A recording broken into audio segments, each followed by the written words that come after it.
Olá a todos, sejam todos bem-vindos a mais um vídeo aqui da nossa série A Bíblia ao longo do ano no canal da Igreja Luterana de Interlagos.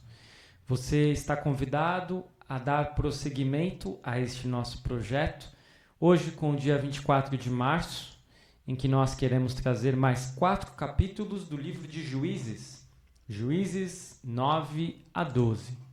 Vamos juntos? Iniciando pelo breve resumo dos capítulos, no capítulo 9 vemos que Abimeleque se declara rei. A alegoria de Jotão, a conspiração de Gaal, Abimeleque vence Gaal e os siquemitas e a morte de Abimeleque.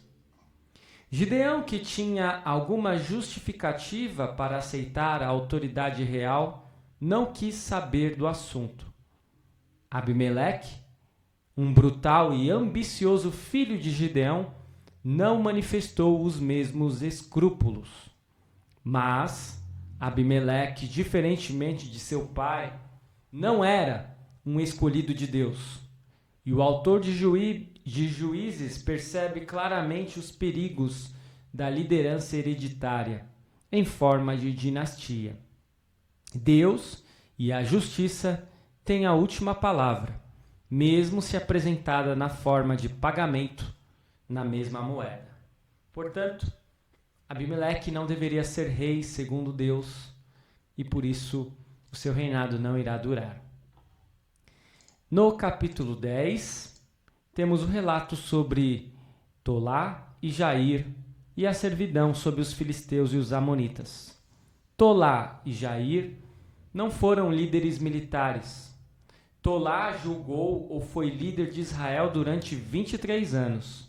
Jair, durante 22 anos. Nada de maior importância aconteceu durante aquele período, por isso temos relatos curtos e sem grandes detalhes acerca destes dois juízes. No capítulo 11 temos o início da história de Jefté e o voto de Jefté. O novo herói que se levantou para combater os amonitas foi o bandoleiro Jefté. Após a vitória e a tragédia que aconteceu logo depois, Jefté teve que lidar com a inveja dos membros da poderosa tribo de Efraim. Enquanto Gideão usou palavras suaves para aplacar esses efraimitas indignados, Jefté recorreu à espada. Nos vales do Jordão, isto é, nos lugares onde se podia atravessar o rio Jordão, o sotaque dos efraimitas, que não conseguiam pronunciar a palavra shibolete, denunciava quem eles eram. O voto de Jefté mostra quão pouco os israelitas conheciam a Deus naquele tempo. Um sacrifício humano podia agradar aos deuses pagãos, mas jamais ao Deus de Israel. Porém, apesar da ignorância e da forma equivocada, o voto foi feito de boa fé. Jefté entregaria quem saísse primeiro da casa dele para vir ao seu encontro. E ele cumpriu a sua palavra, embora isto tenha lhe custado a vida de sua filha única. Chegamos ao último capítulo de hoje, Juízes 12. No capítulo 12 temos o relato de Jefté e os efraimitas, e ainda um relato de Ibzan, Elon e Abdon. Vemos aqui e em muitas outras porções do livro de Juízes que Deus age por meio de homens e mulheres, imperfeitos por natureza. Essas pessoas não são apresentadas como modelos. Suas falhas, fraquezas e imoralidades são apenas registradas, não glorificadas, aprovadas ou maquiadas. Tudo que se louva é a fé e a coragem desses homens. Deus não se isola nem ignora um pedido de socorro, mesmo numa época de decadência que aparentemente não tem volta. Ele age mesmo quando não tem ao seu dispor as pessoas adequadas.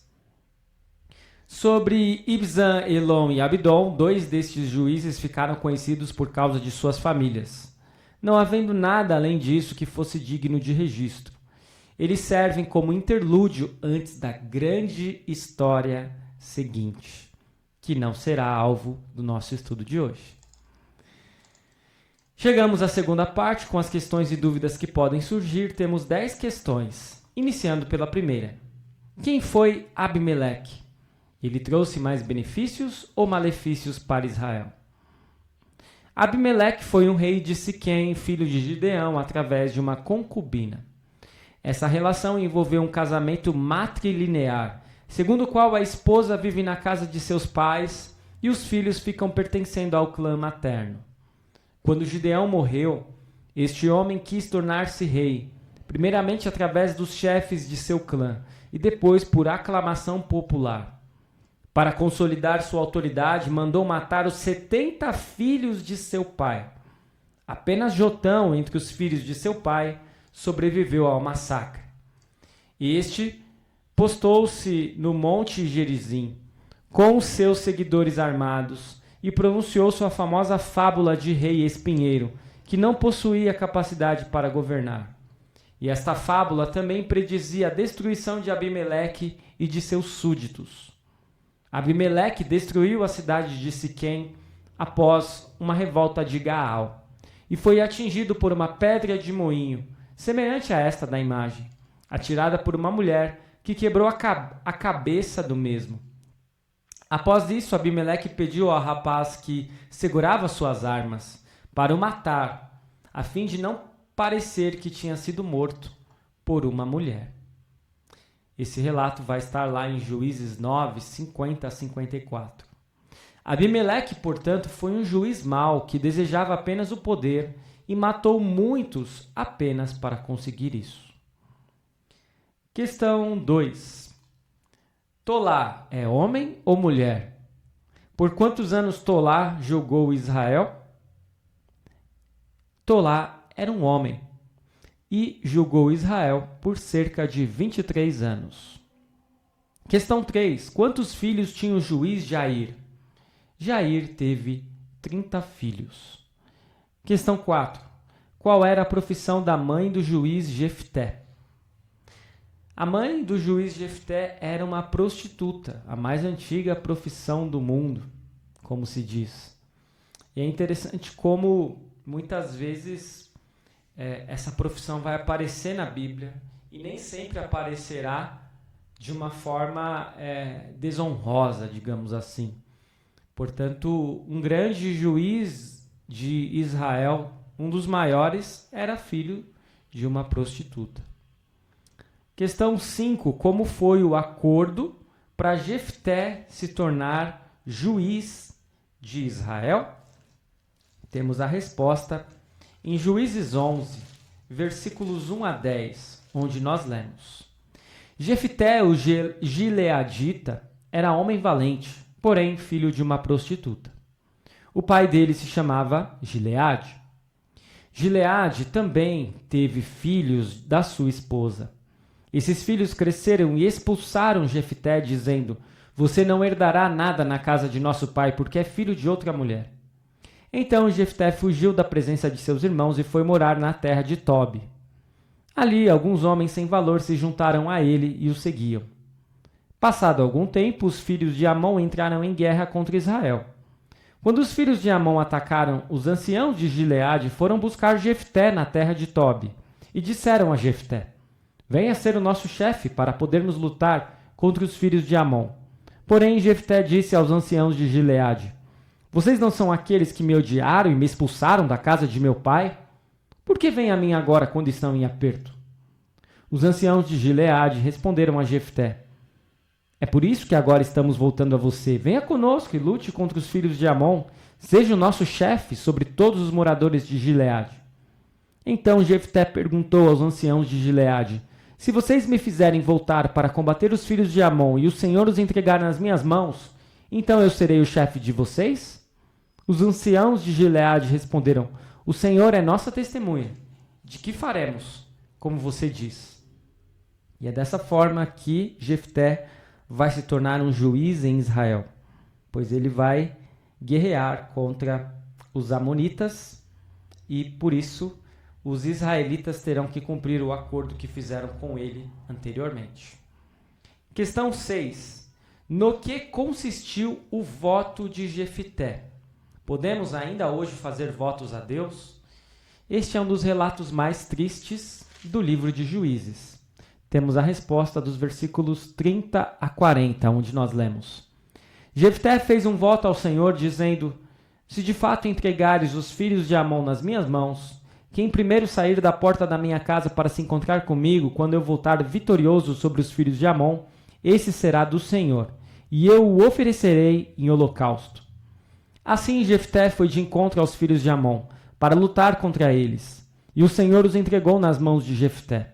Ele os derrotou desde Aroer até as proximidades de Minite, 20 cidades ao todo, e até Abel-Queramim.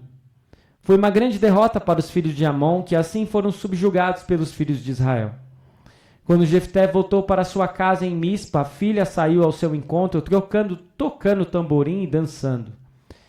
E ela era filha única, ele não tinha outro filho nem filha. Quando Jefté a viu, rasgou as suas roupas e disse: ah, minha filha, você me prostra por completo.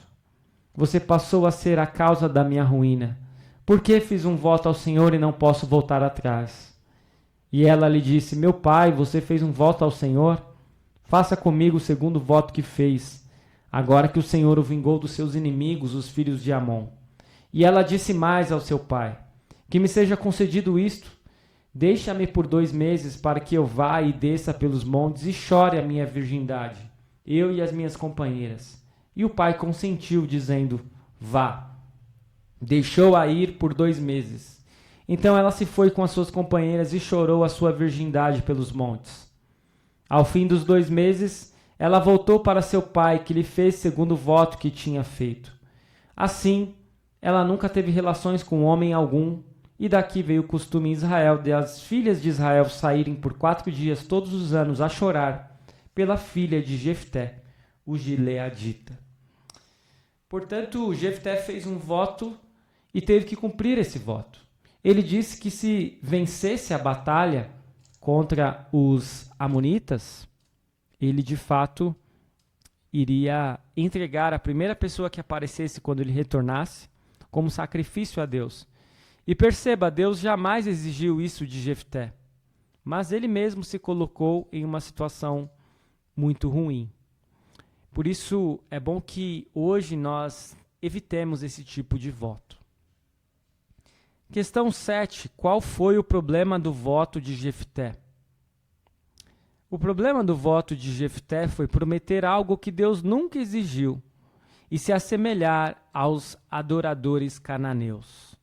Porque isso de oferecer alguém diante de uma entidade era algo muito típico dos cananitas ou dos cananeus, mas não dos israelitas. Questão 8. Qual foi a polêmica em torno da palavra shibolete? Essa é uma questão interessante que está presente em Juízes 12, versículos 4 a 6, onde nós lemos: Jefté reuniu todos os homens de Gileade e lutou contra Efraim. Os homens de Gileade derrotaram os efraimitas, porque estes tinham dito: vocês, gileaditas, que moram no meio de Efraim e Manassés, são desertores de Efraim. Porém, os gileaditas tomaram os vales do Jordão que conduzem a Efraim. E quando algum fugitivo de Efraim dizia: quero passar, os homens de Gileade lhe perguntavam: você é efraimita? Se respondesse que não, os homens de Gileade lhe diziam: então diga shibolete. Se ele dizia sibolete, não podendo pronunciar corretamente a palavra, eles o agarravam e matavam nos vales do Jordão. Assim, naquele tempo foram mortos 42.000 efraimitas. É gente, né? E é interessante como que esse teste era feito, então, em torno de uma palavra. Se alguém não falasse shibolete, mas sibolete, era morto. E muitos acabaram não passando nesse teste, como nós vimos. Questão 9. Por quantos anos Jefté foi juiz em Israel? Jefté não foi juiz por muito tempo. Seu julgamento ou sua liderança em Israel durou apenas 6 anos. Última questão, 10ª questão, vai trazer uma questão a respeito de Ibzan, Elon e Abdon, aqueles 3 juízes posteriores a Jefté que não tiveram grande destaque. Quais foram os 3 juízes posteriores a Jefté e quanto tempo eles atuaram? Ibzan atuou por 7 anos, Elon atuou por 10 anos e Abdon atuou por 8 anos. Estas as questões e dúvidas que poderiam surgir. Se você tiver mais questões, coloque aí nos comentários. Terceira e última parte deste nosso estudo, os aspectos teológicos. Vamos ao primeiro. Abimeleque, o filho ilegítimo de Gideão, assassinou brutalmente seus 70 irmãos e indicou a si mesmo para ser o rei de Siquém. No entanto, um irmão conseguiu escapar e, usando uma parábola, advertiu que Abimeleque era indigno do ofício. Hoje, o Senhor nos chama a agir com integridade quando escolhemos nossos líderes ou quando nos pronunciamos contra eles. Então, nós precisamos saber bem quem que nós vamos escolher como líderes e devemos também nos pronunciar contra eles quando forem líderes que não seguirão a vontade de nosso Deus. Segundo aspecto teológico, a primeira tentativa de reinado em Israel falhou. Não porque a monarquia era uma forma de governo inaceitável, mas porque Abimeleque era um candidato indigno. Com frequência, em vez de encarar a liderança como uma oportunidade de servir, os governantes a usam para explorar a população. Lutero certa vez disse que um príncipe sábio era uma ave rara. Cada forma de governo requer líderes íntegros. Jesus, nosso líder, manteve a integridade. Em vez de nos explorar, ele se sacrificou por nós. Para alguém ser líder, deve servir antes de ser servido. Terceiro aspecto teológico. Após a morte de Tolá e Jair, a situação espiritual de Israel se deteriorou. Durante a opressão dos amonitas, Israel implorou por um líder que afastasse a ameaça. A ingenuidade espiritual levou o povo a crer em qualquer coisa que combinasse com seus desejos. Nisso surgirá o líder Jefté. Quarto aspecto teológico. Apesar de sua condição de deserdado, Jefté foi escolhido para liderar o exército israelita contra os amonitas. Ele argumentou que Israel tinha direito de reivindicar as terras a leste do Jordão, depois de ter vivido nelas por 3 séculos. O povo de Deus hoje também tem um lugar estabelecido por Deus, a terra prometida da nova criação. Então chegamos ao quinto aspecto teológico. O discurso cuidadosamente elaborado e a vitória sobre os amonitas foram ofuscados pelo voto impetuoso de sacrificar a primeira coisa que lhe saísse ao encontro e acabou se voltando contra sua própria filha. Devemos tomar cuidado com a insensatez ao fazer votos ou jurar em situações incertas e infundadas. Podemos ser gratos que Jesus se ofereceu como pagamento por todas as nossas palavras imprudentes e ações insensatas. Sexto e último aspecto teológico, Deus usa Jefté, um pecador, para libertar seu povo. A graça de Deus com e por meio de Jefté pode nos lembrar da libertação que ele nos providenciou por Cristo, não por nossos próprios méritos. E isto destrói o orgulho humano, mas nos dá a maior vitória. Eu espero que este vídeo tenha servido de grande proveito para a sua vida. Continue seguindo o nosso canal, continue seguindo o projeto A Bíblia ao longo do ano. Muito obrigado por assistir e até amanhã, onde nós retornaremos com mais 4 capítulos do livro de Juízes. Fique na paz do Senhor.